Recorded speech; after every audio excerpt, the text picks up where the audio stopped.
Hi guys, my name's Flo McCatty, and this is the first episode of Spare Pants.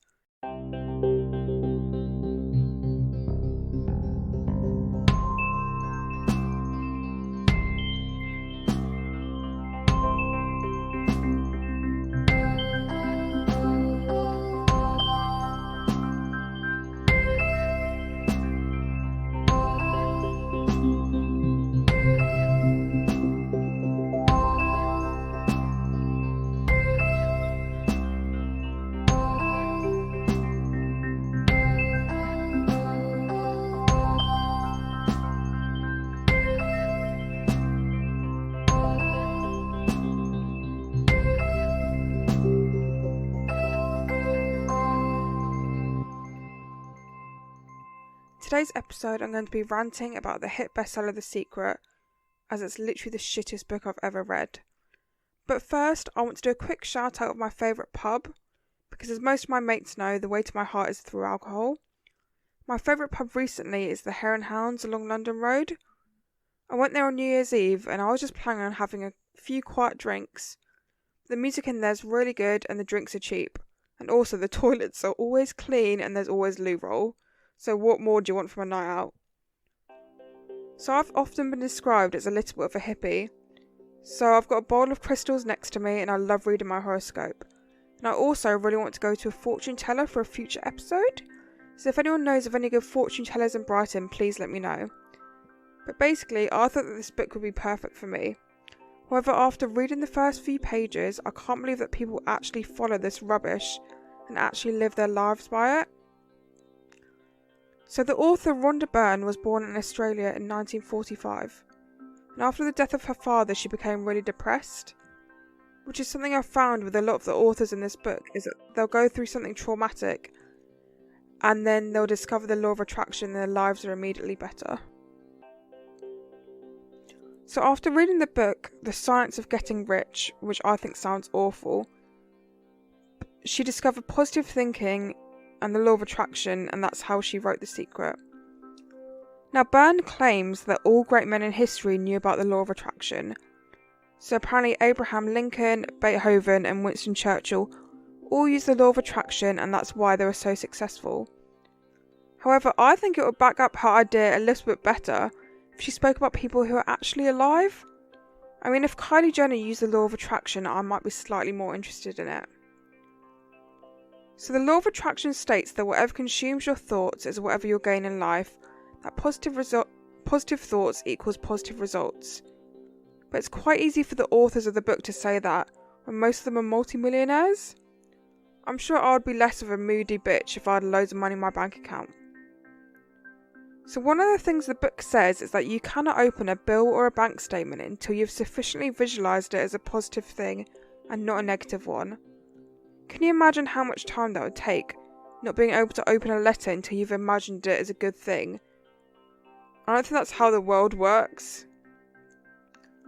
Also, this book is essentially a different version of confirmation bias.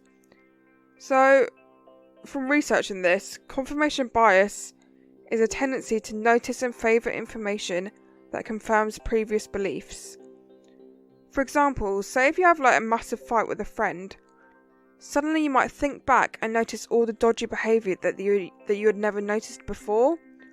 However, now that you no longer trust them, you notice a long trail of red flags that you otherwise would have missed. The Secret attempts to use confirmation bias to your advantage. Like when you think positive thoughts about yourself, you begin to notice things that confirm these beliefs, therefore helping them become true. So one of the many wankers in this book, there's pictures of them in the back, which really made me laugh. I try not to judge people for the way they look, but they all look like bellends. So this guy Joe Vitale says, everything that surrounds you in life, including things you're complaining about, you've attracted. You're going to immediately say, I didn't attract the car accident. I'm here to say that yes, you did attract it. What a wanker. Imagine saying to someone with a terminal illness, or say if their parents have just died in a car crash, that they attracted it. That's like victim shaming at its worst.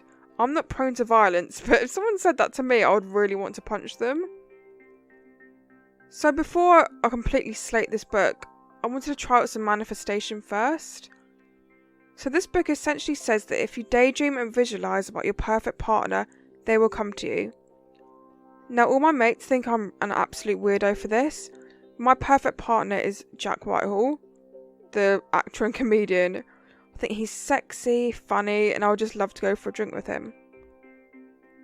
Therefore, in order to attempt to manifest a relationship with him, I looked at pictures of him, daydreamed, and I rewatched Fresh Meat, which is one of my favourite shows. And has he tried to message me on Instagram? No, he fucking hasn't.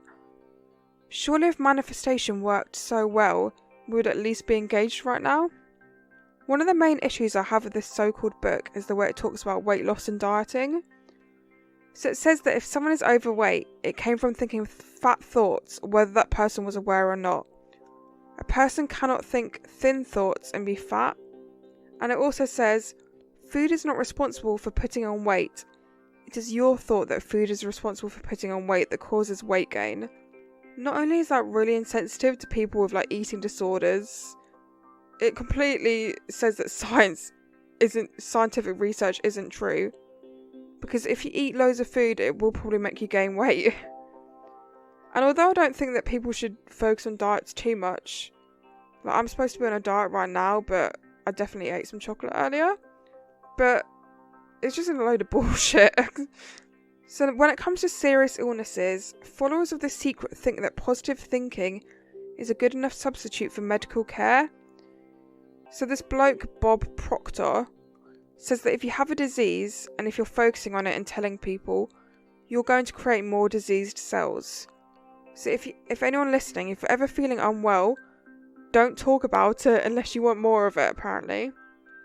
Also, apparently, you are also inviting an illness to your own body if you hear other people talking about their illnesses. Say if your mate is talking about how ill they're feeling, what it says is you essentially need to stop the conversation and change the subject, otherwise you'll be getting ill. I mean, most of my friends probably disagree with me right now, but I think I'm quite a positive person.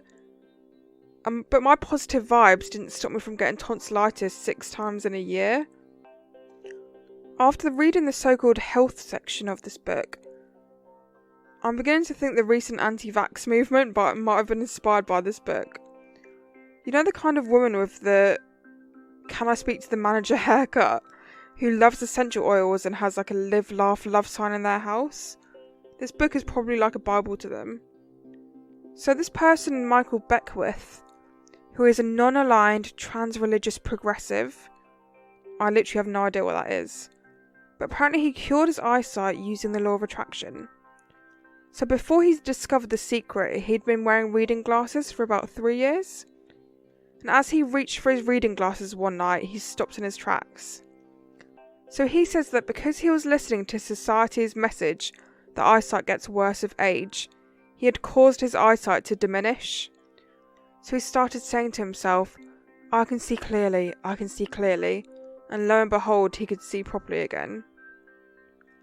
So, my mate Andy, if you're listening, you need to chuck those sexy glasses of yours away and instead just tell yourself that you can see properly, because it's obviously your fault that your eyes are shit. Now, one part of the book I did slightly enjoy, shock horror, was the part talking about love. Because I haven't met anyone yet who's desperate enough to date me, I found this bit quite enjoyable. So it says stuff like, focus on qualities you love about yourself, and the law of attraction will show more great things about you, and treat yourself with love and respect. So instead of looking in the mirror and telling myself I look like a fat tramp, I might look in the mirror and tell myself that I look semi-decent, and then someone else might think I look semi-decent as well. Also, slightly off topic, but I watched the best film the other day. It was called 5 Feet Apart, and my brother actually came into my room and told me to shut the fuck up because I was crying so loud. But it's literally one of the best films I've seen in the longest time. So when researching this book, one of the things I found is that using the law of attraction in this way kind of discredits hard work. So it might sound stupid to some people, but when I first got my paid for the first time, I felt really proud that I was actually able to buy my own fake tan rather than asking my parents to buy it for me. However, if I use the law of attraction in this way, and it seems like the universe gave me this bottle of fake tan rather than me earning it, it isn't as special. And this book massively focuses on material possessions. So one of the authors says, it's like having the universe as a catalogue. You flip through it and say, I want to have this experience, that product, and a person like that.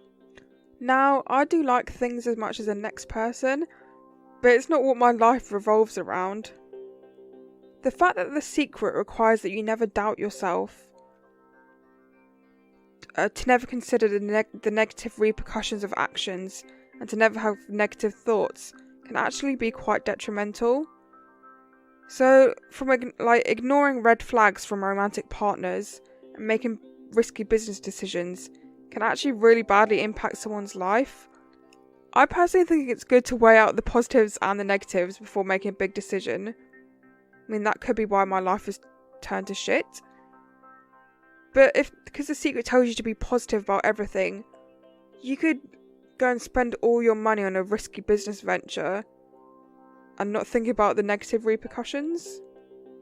Now, I got stuck in a deep dark hole of reading the Amazon reviews of this book.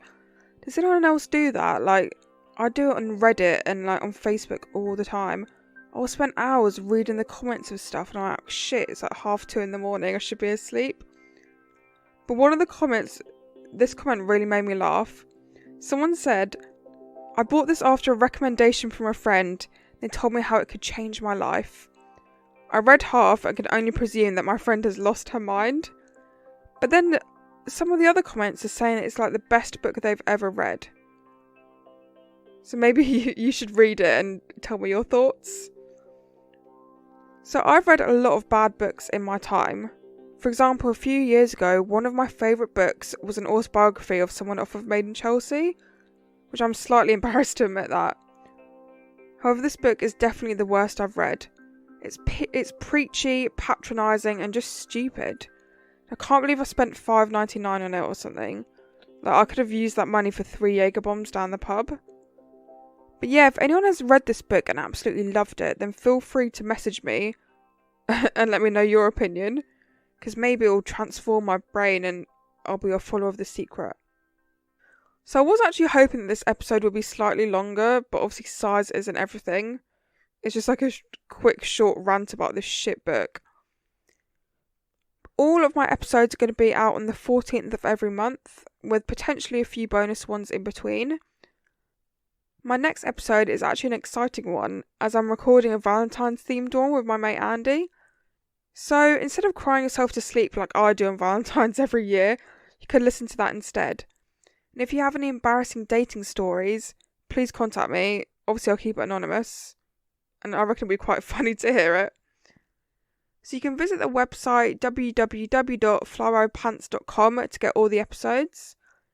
And also make sure to check out mine and Andy's other podcast, Flandy, because it's literally my favourite thing to record ever. We mess around for an hour and I find it really funny. So you can contact me at flow@flybypants.com or my Instagram, which is f.mcatty. I post loads of sexy pictures. And I also tend to upload loads of drunk videos and then delete them out of embarrassment the next morning. But yeah, sorry that this episode was slightly short, but it's my first one and I'm feeling quite nervous. Thanks for listening.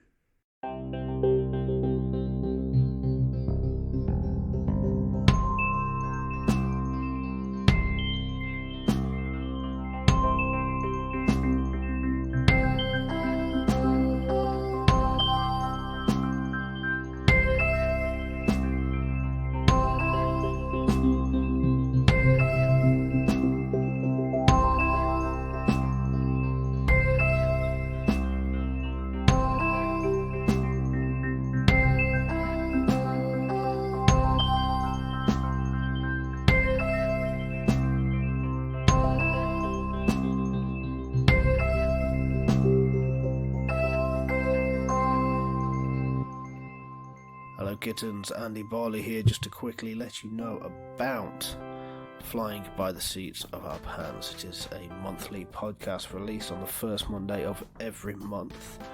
It is discussion and interview based, with very little preparation done by myself. There's a different guest each month, and you can listen to it on Podbean, on Google Podcast, iTunes, Spotify, and of course if you visit my website flybypants.com, you can subscribe and have a look at everything that I am involved in at the moment. I look forward to you listening to it.